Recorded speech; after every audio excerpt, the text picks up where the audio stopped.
tenebrosos seres carcomidos pelos vermes, sejam mal-vindos ao programa de hoje, onde 3 convidados, 3 histórias, inúmeros gritos de pavor acontecerão. Teremos hoje Rogério Skylab, músico e seu encontro com uma assombração.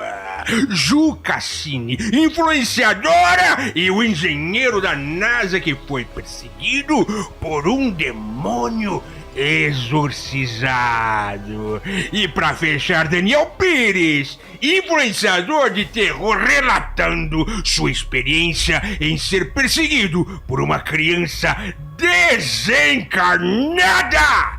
Tranque suas portas, acendam suas luzes e preparem suas fraldas. Eu sou o Zumbiro Vilela e está começando...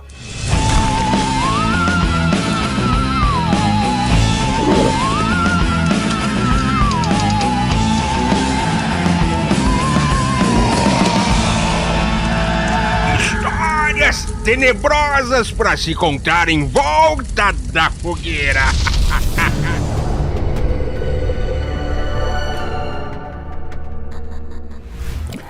Eu tinha 17 anos e morava com a minha mãe. Minha mãe já tinha uma certa idade, não tinha marido, o meu pai já tinha falecido. E nós morávamos numa cidade grande, no Rio de Janeiro. Era um apartamento grande, com 4 quartos. Uma maneira dela poder se sustentar era alugar os quartos. Eu dormia num quarto, ela dormia no outro, e os outros 2, mais a dependência de empregada, eram alugados para as pessoas. E eu tinha 17 anos nessa época, e ali eu presenciei um movimento de pessoas muito grande, porque essas pessoas ficavam morando durante 3 meses e depois iam embora. Alguns estrangeiros, alguns fugidos da guerra lá no seu país de origem, outras pessoas absolutamente solitários, outras pessoas velhas, né, que moravam sozinhas. Eu fui me acostumando a esse desfile de pessoas. Minha família era um movimento contínuo, até que num determinado momento apareceu uma pessoa ali. Ela se chamava Lúcia e ela era muito bonita. Eu tinha 17 anos, fiquei encantado. Ela devia ter por volta de 30 anos. Era linda, né? O cabelo louro, a pele de porcelana, uma altura, podia ser modelo, uma mulher linda, linda, linda. E ela ficou num determinado quarto. E a estrutura do apartamento nosso era o seguinte: na nossa sala ficava a televisão, e a nossa sala era bem de frente da porta de entrada. Então, quando você entrava no apartamento, você tinha que passar pela sala de qualquer maneira. E era uma coisa terrível, porque a minha mãe ligava a televisão, ficava a televisão ligada das 6 até pela meia-noite, né? Vendo novelas, noticiários, enfim, ficava ligado direto. E teve um dia que eu passei pelo quarto e vi uma frecha do quarto dessa menina, da Lúcia, meio aberta. E quando eu olhei pela fresta da porta, eu vi uma outra pessoa no quarto. Não era ela. Eu diria que ela era um homem. Ela era um homem diante do espelho. A imagem de trás dela e do espelho, assim, era de um homem. A peruca que ela usava, uma porção de cosméticos ali. E eu fiquei com a cabeça, assim, encafifada. Eu fiquei encafifado com aquilo, sabe? Poxa, então aquela pessoa é um homem e era tão bonita, era linda. É até um perigo, né? Eu vou vasculhar o quarto dela para ver o que é aquilo, qual é a real identidade dela. Minha mãe tinha saído, só tinha eu e ela, e num determinado momento ela saiu do quarto. E saiu exatamente como ela chegou, uma belíssima mulher, né? Linda, e foi embora. Quando ela foi embora, eu falei, eu vou aproveitar agora para saber qual é dessa mulher. Que identidade é essa? Sabe lá quem é que a gente está guardando aqui na nossa casa? E a minha mãe sempre tinha uma reserva de chaves. Peguei a chave daquele quarto e abri. Quando eu abri o quarto, procurei um interruptor para acender a luz, fui pego, porque ali estava a imagem dela ali no espelho. O quê? A imagem dela estava ali. Eu fiquei absolutamente imóvel. Eu não sabia nem se eu deveria acender a luz, não acender. Ela estava ali, ela não estava. A imagem dela no espelho estava ali, estava clara. É como se naquele primeiro momento ela estivesse produzindo o seu rosto. Eu vi a imagem nítida dela, completamente, como se ela tivesse acabado de terminar o trabalho. Sim. Dela como mulher, né? Eu fechei imediatamente o quarto, não consegui nem entrar mais. E essa imagem, ela é tão poderosa que depois a minha mãe vendeu a casa, eu me mudei, fui morar num outro lugar, mas eu ainda trago na minha memória quente aquela imagem que não era ela. Era uma imagem produzida através de cosméticos, através de peruca. Que de alguma forma estava fixada naquele espelho. E que estava fixada no espelho para sempre. E para sempre eu trouxe essa imagem para mim. Isso foi absolutamente real. Você nunca mais viu ela no espelho? Nunca mais. Só aquele dia. Ficou aquilo na minha memória o tempo todo. Nunca mais eu vou esquecer aquilo. Para sempre. Para sempre. Que loucura. Você ainda sonha com essa imagem? Para sempre. Eu carrego essa imagem comigo para a vida toda.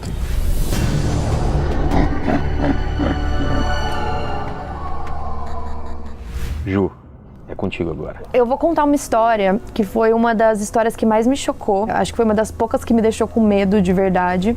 E não é uma história minha, mas foi um homem que ele contou o relato dele.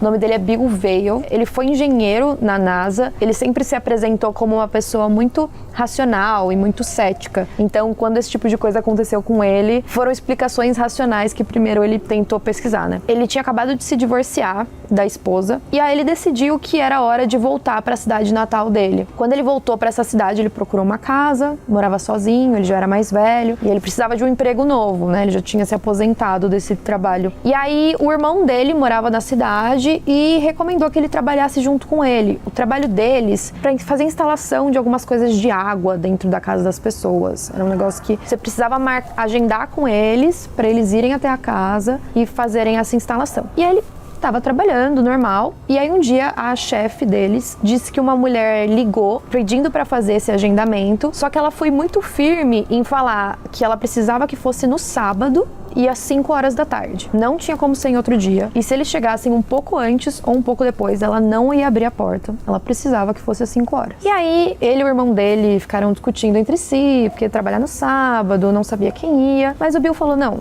sou novo no trabalho, vou tentar fazer essa e vou estar lá às 5 horas da tarde. E aí, realmente, ele chegou nesse dia um pouquinho antes. Ele tentou bater na porta, ninguém atendeu. Ele ficou um tempo lá chamando, dizendo que tinha chegado. E aí, quando deu 5 horas em ponto, a porta abriu. E aí, quando essa porta abriu, ninguém atendeu, ninguém estava lá para falar com ele, mas ele conseguia ouvir algumas vozes de dentro da casa que mostravam que tinha alguém ali. Então ele foi entrando, passando pelo corredor, e aí quando ele chegou na sala, ele se deparou com uma cena muito estranha. Tinham várias pessoas sentadas em círculo e tinha uma mulher em pé, passando por eles, às vezes colocava a mão na cabeça de cada uma dessas pessoas, e ela falava coisas estranhas também. Parecia um ritual. Assim. Parecia um ritual, falando tipo, sai de dentro dessa pessoa, sai desse corpo. E ele não estava entendendo, porque o Bill mesmo fala que ele nunca foi religioso, ele nunca viu sobre esse tipo de coisa. Então ele tentou meio que interromper e falar, cheguei, né, pra instalação, mas a mulher só continuou com esse tal ritual. E aí chegou um momento que ela apontou pro Bill, ela viu ele na porta e apontou meio que levando o que eles estavam tentando tirar daquelas pessoas pra ele, tipo, mandando pra ele. E aí ele ficou muito assustado e ele não entendeu nada. Ele falou, gente, que baboseira que é essa, né? E ele pegou e saiu da casa, foi embora, foi pra casa dele, falou, não, com certeza ela é doida, não sei o que tá rolando, e foi dormir como se nada tivesse acontecido. No dia seguinte ele ia contar pro trabalho dele que ele não conseguiu fazer a instalação. Só que nessa primeira noite que ele voltou pra casa, ele começou a ouvir umas coisas estranhas. Então ele estava deitado no quarto, ele começou a ouvir um barulho como se tivesse alguém no andar de baixo. E aí ele ia pra lá não encontrava nada. Aí ele teve a sensação que ele viu alguma sombra pequena passando pelos móveis, como se algum animalzinho tivesse entrado. Ele não achou nada na casa que tivesse aberto, que tivesse permitido que algum animal entrasse. E ele também não encontrou nenhum animal lá. E aí, a primeira noite foi assim, na segunda noite também, aí as coisas foram aumentando, principalmente no quarto dele. Teve algumas noites que ele estava dormindo, ele sentiu a cama tremendo, do nada, alguns barulhos como se alguém estivesse andando pelo chão ali. E aí, quando começou a ficar mais intenso, aí ele ficou com um pouco de receio. Aí ele começou a pensar que poderia ser algo mais paranormal, né? Alguns dias no quarto, ele via uma sombra de um homem que ficava ali nos pés da cama, que parecia vir na direção dele, mas não fazia nada. E aí ele falou, tá, eu posso até tentar procurar uma explicação paranormal, mas eu vou tentar procurar algum investigador que tem esse viés de tipo, ele vai vir na minha casa provar que não tem nada. Então ele contratou uma equipe de investigadores e aí eles levaram câmera, levaram gravadores de voz, levaram laser e aí eles colocaram em toda a casa e o que ele mais reclamava era dessas pequenas criaturinhas que pareciam ficar passando pelo chão. Não parecia ser igual esses espíritos que a gente vê nas histórias. Como se fosse um pequeno animalzinho correndo pela casa. Como a maior atividade era no quarto dele, eles instalaram os equipamentos de som e de gravação no quarto, colocaram o laser para capturar alguma atividade e ficaram do lado de fora a noite toda esperando. Horas foram se passando, nada aconteceu. Nenhuma atividade, nenhum barulho, nada. E aí um dos investigadores falou, eu vou tentar deitar na cama e tentar chamar essa coisa. E aí ele sentou com um gravador, ficou um tempo lá e no que ele tentou falar com o que estava ali, fez um barulho estrondoso dentro do quarto que ele levantou e saiu correndo para fora. E aí eles falaram, a gente tem que ver se a gente conseguiu capturar o que foi isso. E nas imagens, eles veem que em um determinado momento, quando ele se assusta um pouco antes, nesse laser passou um tipo de fumaça escura, como se alguma massa tivesse passado por ali, e eles ouvem duas pessoas se falando entre elas, como se eles estivessem falando, agora não, eles estão aqui. Nossa, sabia não. Tá que pariu. Tomar no seu cu. Aí, ó. Eu de novo tremi por dentro. Tipo, tentando ficar calma. E aí, depois que eles viram essa gravação, eles falaram pro Bill, olha, realmente tem alguma coisa na sua casa. Só que eles são investigadores que eles não te ajudam nessa parte. Eles só detectam. Eles só detectam e aí você vai procurar de acordo alguém com a sua fé. Esse negócio. Com o que você acredita, você pode ir lá e chamar.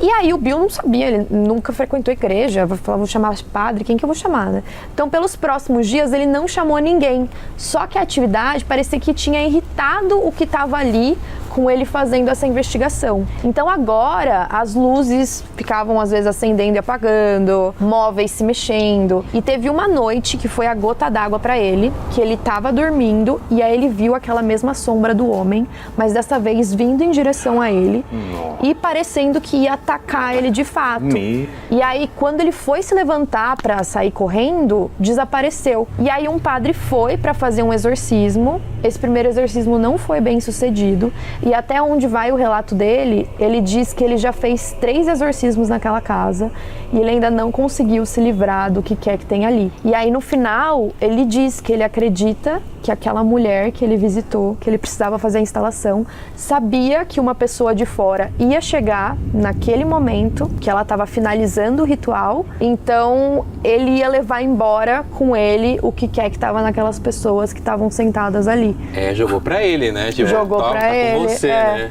E aí eu fiquei muito curiosa em saber se eles procuraram essa mulher depois, o que aconteceu, mas não fala. O problema é que era 5 da tarde, né? Só tinha esse horário aí. 5 da tarde, 5 da tarde.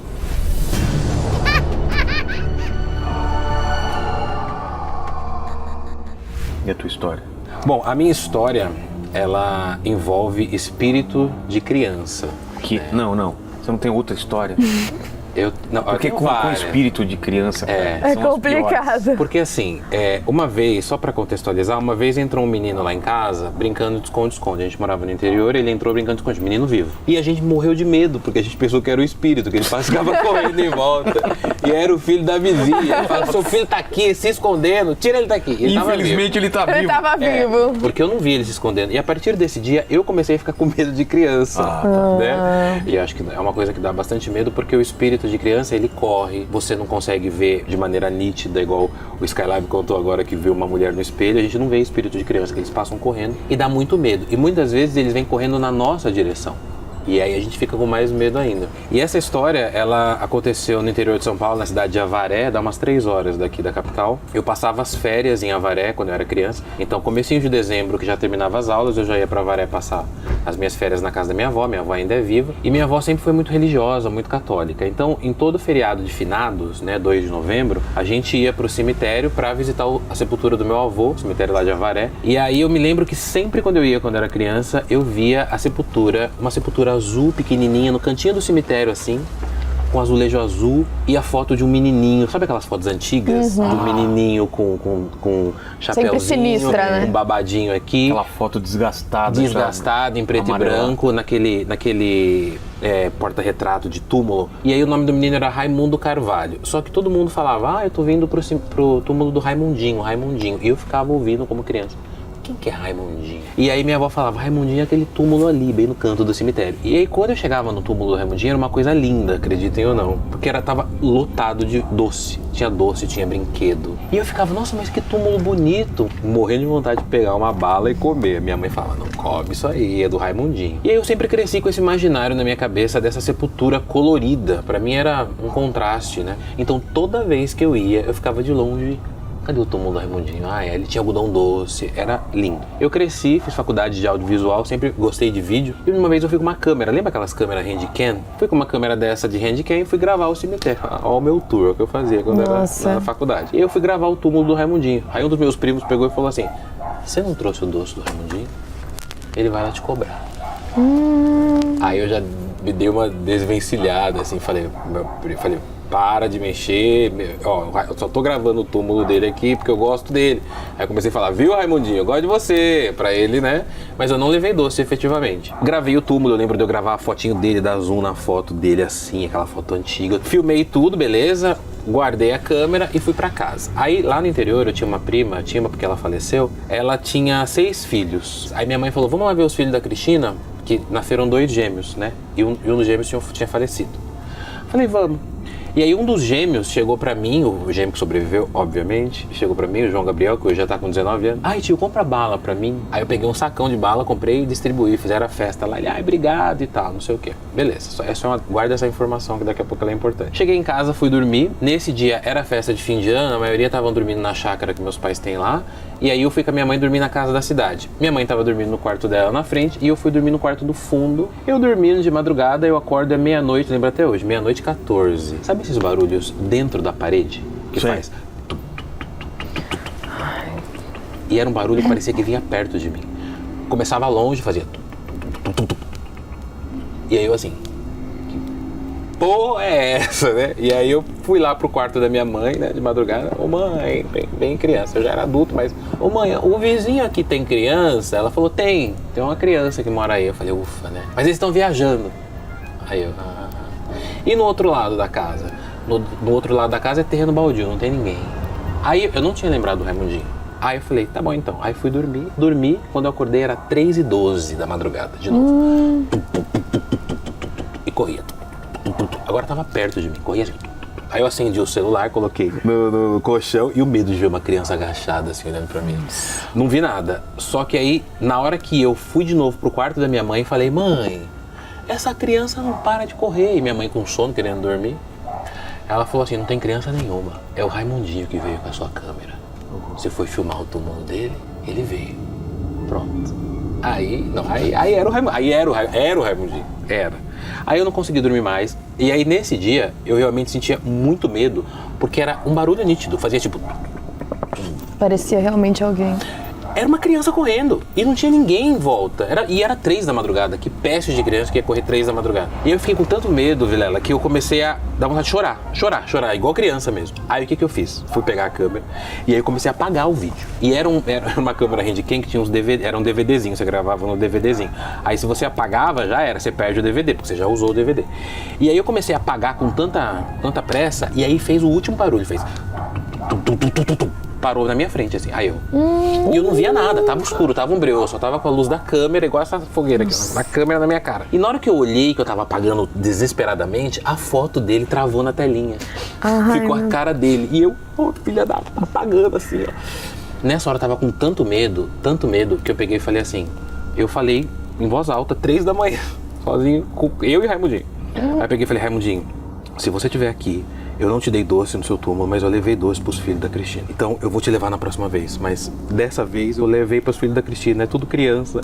E aí apareceu off, tipo que eu tinha apagado. Apagou tudo. E nessa hora parou o barulho. Parou tudo. Eu sei que no outro dia, me pergunte como eu dormi, eu não sei.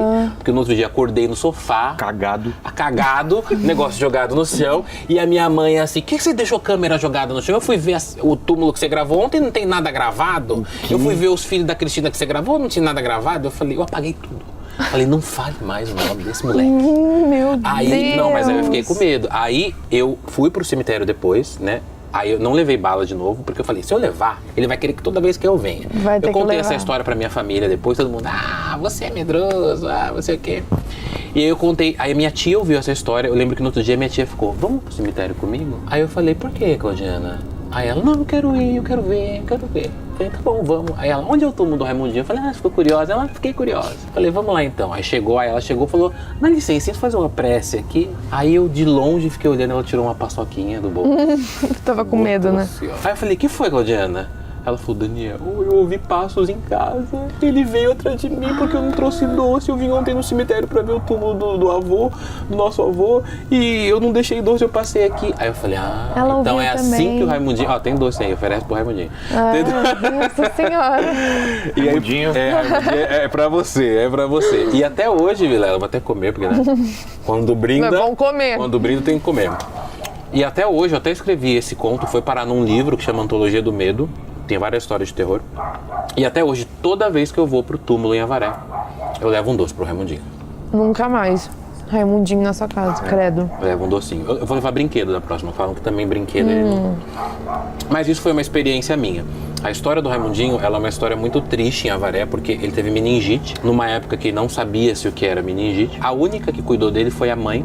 Os médicos, ninguém queria tratar dele. E ele falece muito novo, acho que ele tinha 4 aninhos. Pô, que triste. E ele virou um santo popular de Avaré. Porque o que as mães pedem? É uma coisa bonita até, né? Vai lá, pede primeiro, Raimundinho, se meu filho parar de chupeta, se meu filho se curar do câncer, se curar de uma doença e tal, eu trago um presente pra você. E o Raimundinho vai, quando a criança, né, se cura ou para de chupeta, a mãe leva um brinquedo pra agradecer.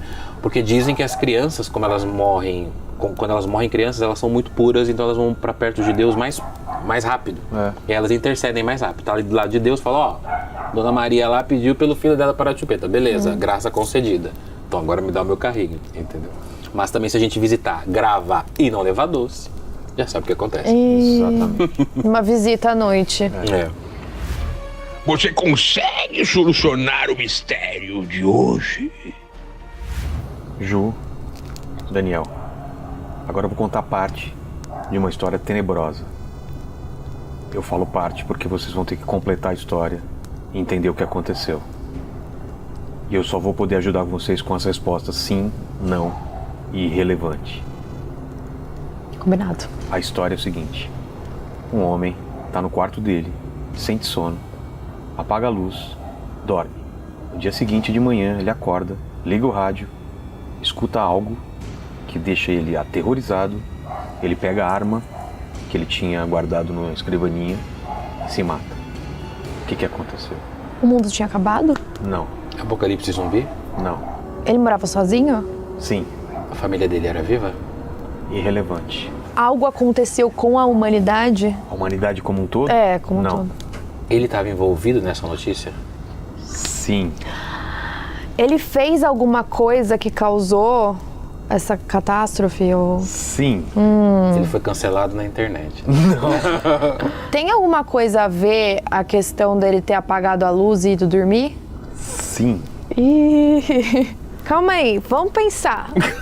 Até agora vocês não estavam pensando, então. Porque a gente já tem algumas respostas. Vamos lá. A gente também sabe que ele teve algum tipo de responsabilidade ali do que aconteceu. Sim. O suicídio dele tem algo a ver com a notícia que ele ouviu? Sim.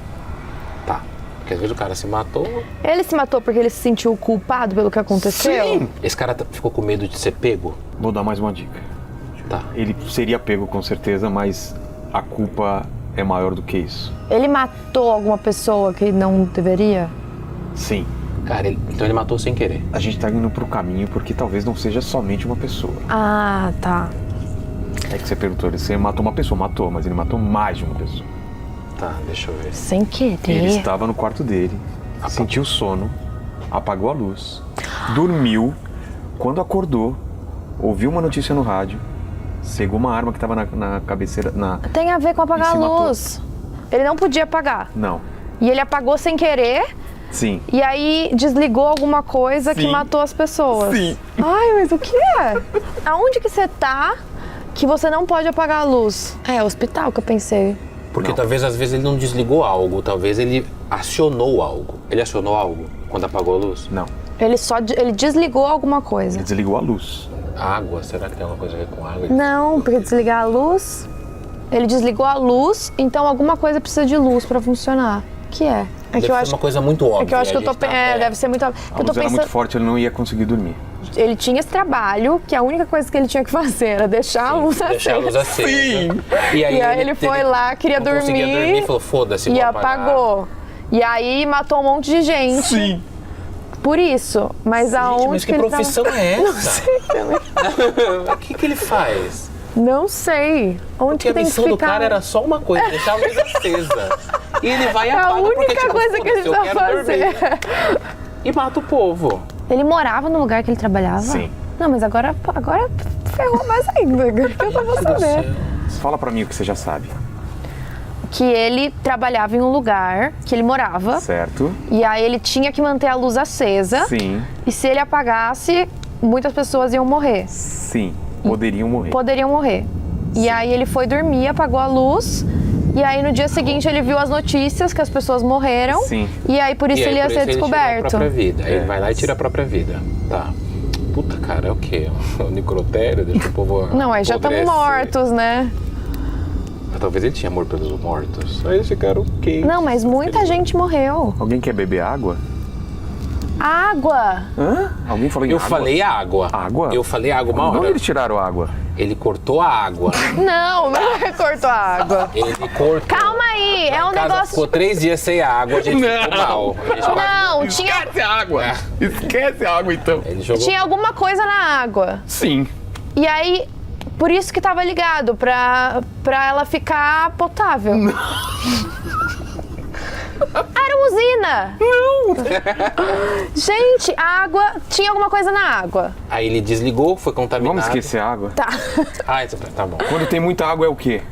Um rio, um lago, Maior. um mar. Isso. Era no mar. Isso. Tá. Ele tava dentro de um submarino? Não. Ele tava dentro de um cruzeiro. Não. As pessoas que morreram estavam em um cruzeiro. Sim. Era o Titanic. Não era... Era o Titanic. Não, por isso que eu parei no meio.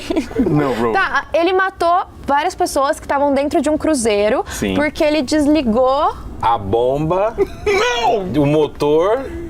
Não, Ele fechou a torneira do mar. E sabe quando faz no Esquece desenho? torneira. ele não tava no cruzeiro. Ele não tava no cruzeiro. É, porque senão ele ia morrer, não dava tempo nem de se matar. O que controla do cruzeiro de fora? Eu não Controlar sei. tem a luz. Isso aí eu já não tenho. Que tem a luz. Ah! Eles perderam a direção? O farol? Um farol! Ele morava no farol. Ele desligou o farol. Aí! Ah! Conta a E história aí- pra mim. Então, calma aí. Ele trabalhava em um farol. Certo. Ele tinha que manter a luz acesa Isso. pro cruzeiro conseguir saber a direção. Isso. E aí ele apagou a luz e o cruzeiro se perdeu e as pessoas... Não, bateu. Ah, o cruzeiro bateu no farol. Bateu E as nas pessoas- rochas, sei lá onde. E aí as foda-se. pessoas morreram. E ele foi lá e se matou. E aí ele se matou porque ele era a única pessoa que trabalhava no Farol e iam descobrir ele. Encerra. Foi boa. Pode pegar. Raimundinho. Raimundinho. Vai visitar ele hoje. Ah, não. Obrigado. Farol. Você já falou que quem novo. perdia que ia ser Tão visitado. brigando. De novo, não. Encerra pra câmera. Obrigado, valeu. Que farol. É isso. Gosta de farol. Conta a sua história pra gente. Manda pra gente sugestão dessa história aqui. Mas a luz do farol nem fica dentro dele.